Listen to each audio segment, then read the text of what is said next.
ते वैकुण्ठस्य ते दुग्धः देवानां च न तिष्ठति।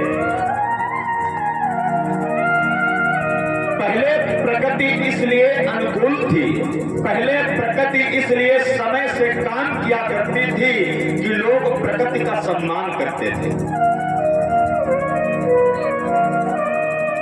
प्रकृति का सम्मान करते थे। बारिश का समय आ जाए तो लोग बड़े प्रसन्न हुआ करते थे कि नहीं, वर्षा ऋतु आ गई है, बारिश हो जाएगी तो अनाज अच्छा पैदा होगा, ठंड अच्छी होगी तो अनाज पैदा होगा।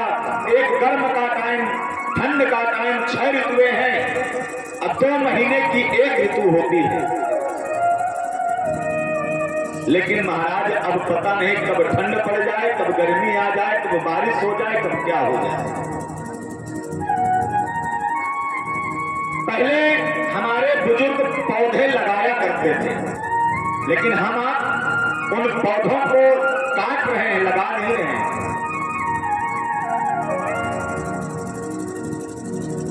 पहले लोग पौधे लगाते थे कि प्रकृति अच्छी हो, शुद्ध हवा हो, वातावरण अच्छा हो, लेकिन आज के समय में जहां देखो वहीं वृक्षों की कटाई चालू है। तो प्रकृति हमारे अनुकूल कैसे होगी? प्रत्येक मानव का धर्म है कि अपने जीवन में कम से कम 10 वृक्ष लगाए। अभी ऑक्सीजन की कमी 2 साल पहले हम लोगों को एहसास हुआ कि ऑक्सीजन की कमी होती क्या है। यहां तक कि देहातों में भी ऑक्सीजन की कमी हो चुकी थी बंधुओं।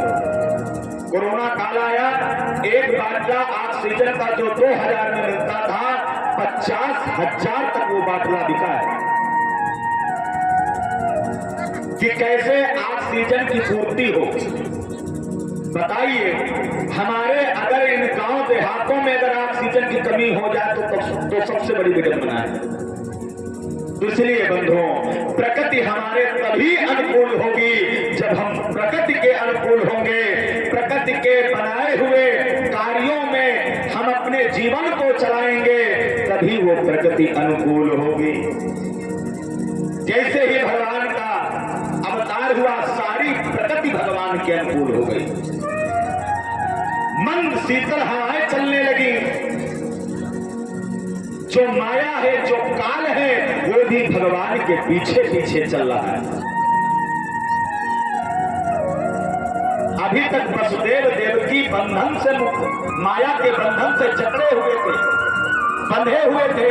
जैसे ही भगवान ने अवतार लिया, वैसे ही बंधन से वसुदेव और देवकी मुक्त हो गए।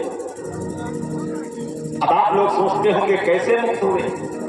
जैसे भगवान ने अवतार लिया, कंस ने बेड़ियों से बांधा हुआ था उनके हाथ पैर को, बेड़ियां खुल गई। कारागार के ताले बंद थे, कारागार के ताले खुल गए। पहरेदार जो पहरेदारी कर रहे थे वो सो गए। ये सब क्या है? माया ही तो है। माया से जकड़े हुए थे, लेकिन जैसे ही भगवान अवतार लिए, माया भगवान के पीछे हो गई और वो धीरे धीरे वसुदेव देवकी के बंधनों को तोड़ती गई।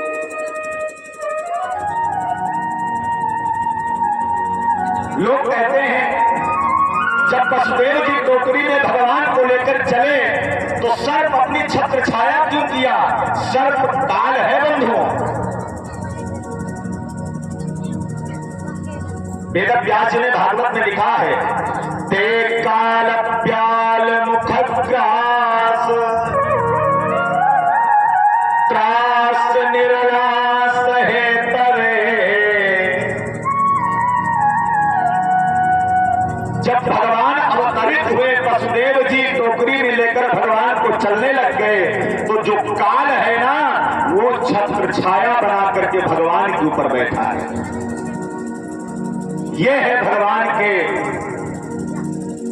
स्वभाव और उनके लीलाओं का रस स्वादन। यमुना महारानी को जैसे पार करने लगे वसुदेव जी, यमुना महारानी उफान में आ गई, बाढ़ आ गई यमुना महारानी में। लोगों ने कहा, महाराज ये क्यों हुआ? क्या वसुदेव जी को डुबोना चाहती थी यमुना महारानी? नहीं, यमुना महारानी गोविंद की पत्नी है।